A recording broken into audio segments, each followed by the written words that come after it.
Ik ga jullie iets vertellen over André en zijn familie.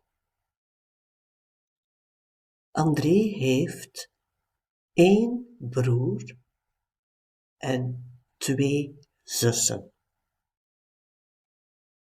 Zijn zus Maria was de oudste. Zij is vorig jaar overleden.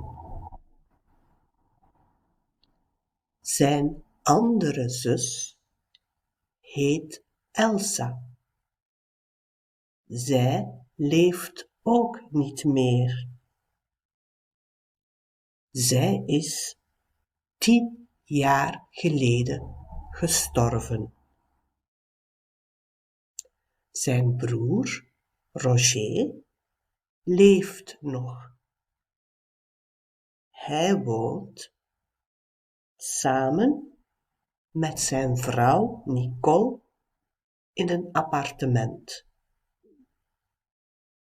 André en zijn vrouw Jeanne hebben 2 kinderen. Een dochter, Anne, en een zoon, Dirk.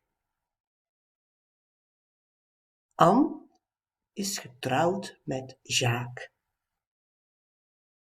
Zij hebben ook 2 kinderen.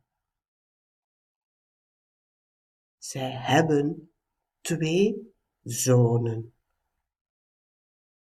Luc is de oudste zoon en Wout is de jongste zoon.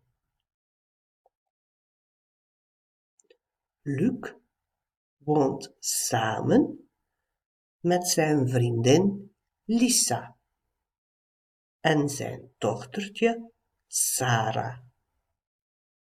Sarah is een kleine baby. Ze is 11 maanden oud. Ze leert stappen. Wout, de jongste zoon, woont nog bij zijn ouders, Anne en Jacques. Hij heeft wel al een vriendin. Dirk is getrouwd. Hij woont samen met Rosa, zijn vrouw, en zijn hond Bas. Hij heeft geen kinderen. Is de familie van André groot of klein?